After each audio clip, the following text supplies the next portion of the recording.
So, breaking news, Justin Trudeau, the leader of the Liberal Party and the Prime Minister of Canada, is resigning. He's stepping down, and he has actually asked the leadership of the Liberal Party to select a new leader.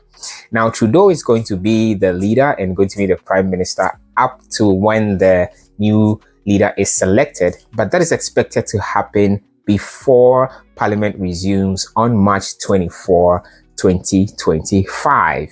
So, confirmed, Justin Trudeau is leaving. Now, what does this mean for Canada's immigration policies? Will things change dramatically, or will the current system stay on track? Stick around as we unpack everything that you need to know, and by the end of this video, you will have a very clear idea of what to expect if you are planning to immigrate to Canada or if you are already in the process. Stick around. Welcome back. If you are new to the channel, please consider subscribing to the channel as it really helps to grow the channel. And as always, to the returning subscribers, thank you so much for the support. Now, let's talk a bit about Justin Trudeau and his government. Now, Justin Trudeau's government is known for some major policies such as the legalization of cannabis, also the introduction of the carbon tax, and also his government's attempts to have a gender-balanced cabinet. Now, we are not going to delve more into that. We are going to stick more to immigration-related issues, right? We'll delve more into the other stuff later. But with regards to immigration, Justin Trudeau's government has adopted some of the most ambitious immigration targets in its history.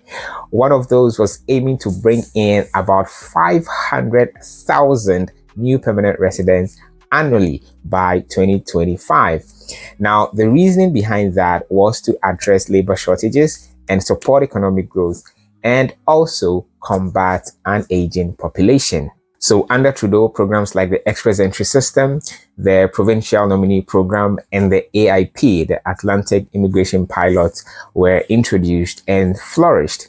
His government also prioritized humanitarian efforts in countries like Syria and Afghanistan that were conflict zones, and they played a very, very great role in resettling thousands of refugees from those conflict zones into Canada. Now, obviously, all these policies have had their challenges as well.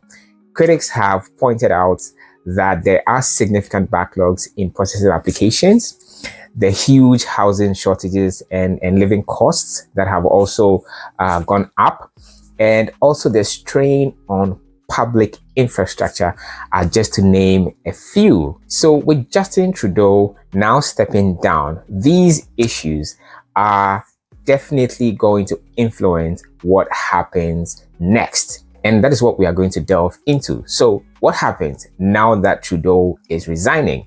The Liberal Party is gearing up for a leadership race, and this will play a big role in shaping Canada's future immigration policies.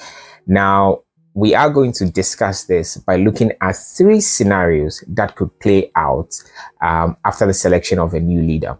Now, scenario number one is the continuation of Liberal policies. Now, what do I mean by this? If the next Liberal leader shares Trudeau's visions with regards to immigration, then we might not necessarily see a dramatic change in immigration policies. We might not necessarily see that. One of the people that has been touted for this role is Chrystia Freeland, and people see her as a strong contender. Now, she also served as Trudeau's former deputy prime minister. So if she wins, then she's likely to maintain similar policies, which include higher immigration targets and diverse pathways like express entry and family reunification. Okay, she might not necessarily depart from Trudeau's vision. Now, another name floating around is Mark Carney, who is a former Bank of Canada governor. So Carney if he wins, might emphasize economic focused immigration to boost productivity and address labor shortages. Okay, so these people might not necessarily have a great shift from Trudeau's vision regarding immigration. So essentially, if the leader that is selected after Justin Trudeau actually shares Trudeau's vision on immigration, then we are not going to see any major change. There might be some few tweaks here and there, but definitely there won't be a major shift from any immigration policies that we have seen so far. That's the first scenario in my candid opinion. Now, the second scenario is that we are going to have some policy adjustments, because even within the Liberal Party itself, I still feel that there is room for adjustments, and the new leader might respond or might attempt to respond to the growing concerns about immigration, the processing delays, the effects of immigration, the housing shortages, and the living costs that have gone up, and also address sector-specific needs. Now, with regard to the processing delays, a new leader might look at streamlining applications to reduce backlogs, okay?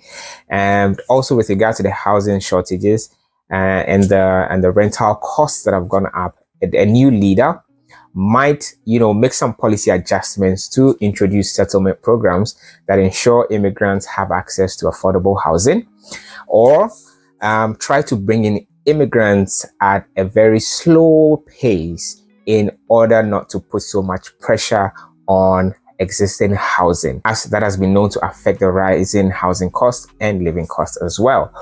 Also, there may be some policy adjustments here and there to expand pathways for healthcare workers, tech professionals, and other critical sectors. So that is scenario number two.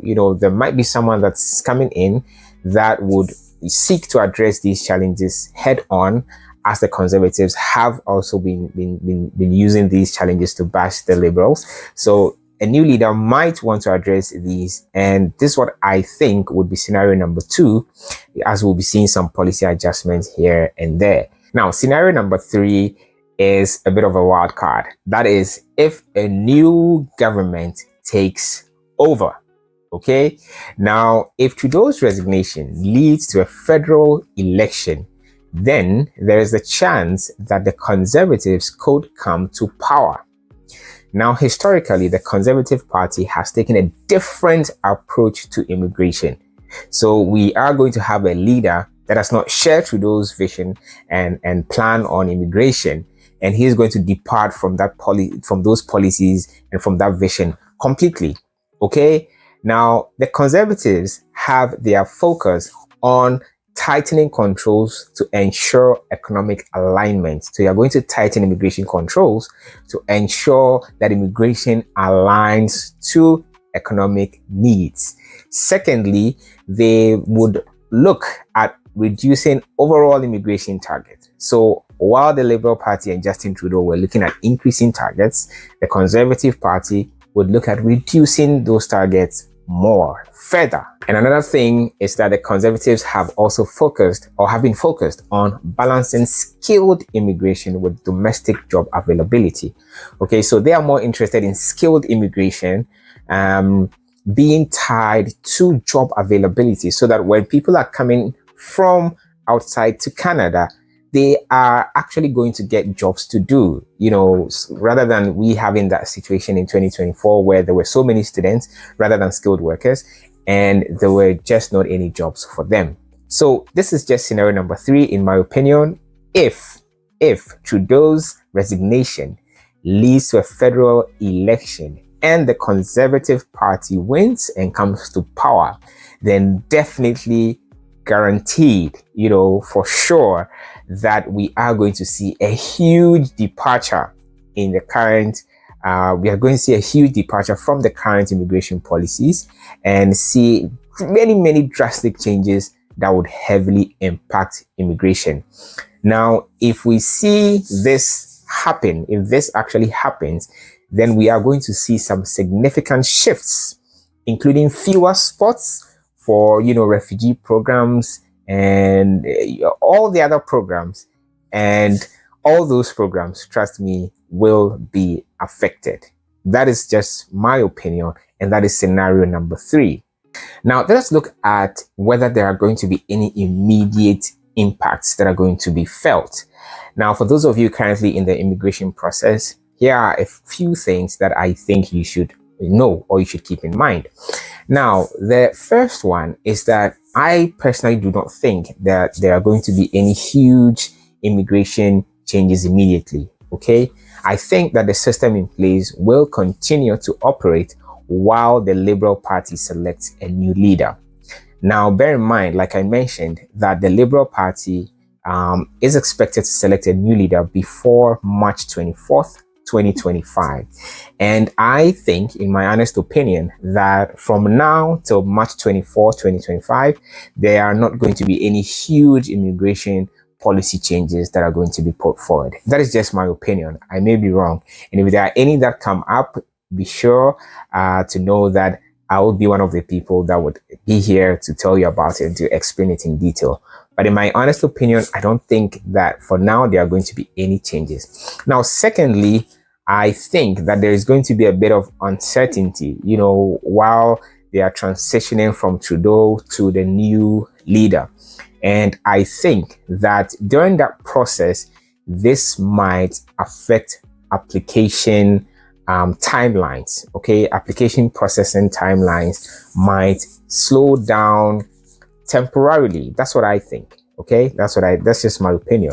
So I think during this time, while they are selecting a new leader, looking for a new leader and all of that, it might slightly affect application timelines as well. So if you have any application in the process, just brace yourself for that as well. And lastly, one thing that I want you to keep in mind is that make sure that you stay updated. Okay. Recently, Canada has been making many policy changes, and now that Trudeau is stepping down, be on guard that there may be some additional policy changes that would affect immigration as well. So keep an eye out for announcements from IRCC and Citizenship Canada. Those are your trusted sources for immigration information directly from the government. Now, let us also look at the economic and social considerations with regard to Trudeau's resignation. One of the big debates in Canada right now is how immigration impacts housing, jobs, and public services, right? It's undeniable. So while Trudeau's targets aim to boost the economy, critics argue that infrastructure hasn't kept pace. So they're saying, look, you're bringing in all these people, but you don't have the infrastructure to support them. Okay, so the next leader will need to balance high immigration with investments in housing, healthcare, and education. That is just the reality. That is just a fact. Okay, this could lead to new settlement policies or even a shift in priorities, like focusing more on regional immigration to spread the population across Canada. I have suggested this before, and I've spoken about this a couple of times in different videos, that I think Canada should seriously consider regional immigration, because most people that come to Canada end up in the big cities, Toronto, Vancouver. It's always the same story. But Canada is huge, and if the government prioritizes regional immigration, it would actually also help Canada's economy. So what's the bottom line? Justin Trudeau's resignation marks a turning point for Canada's immigration policies. While there's a lot of speculation now, one thing is clear, that Canada's approach to immigration will remain a key in the coming months. Okay, any leader coming out of the Liberal Party or the Conservative Party is going to need to have a strong policy for immigration, and Canadians are paying attention. They will be paying key attention to any leader that's going to come forward and his policies on immigration, especially how it is affecting the economy and the market, the job market and the housing market as well. So if you are in the immigration process already, or if you're planning to move to Canada, stay tuned to this channel. You don't want to miss any updates. I'll keep you updated on all the latest developments, and we are going to break them down into detail to discuss how they will impact you going forward. If you found this video helpful, give it a thumbs up and share it with others who might benefit as well. And do not forget to subscribe and hit the notification bell so you never miss an update from me. Now, let me know in the comment section, how do you think Trudeau's resignation will impact Canada's immigration policies? I'd love to hear your thoughts as well. Thank you for watching, and I'll see you in the next video.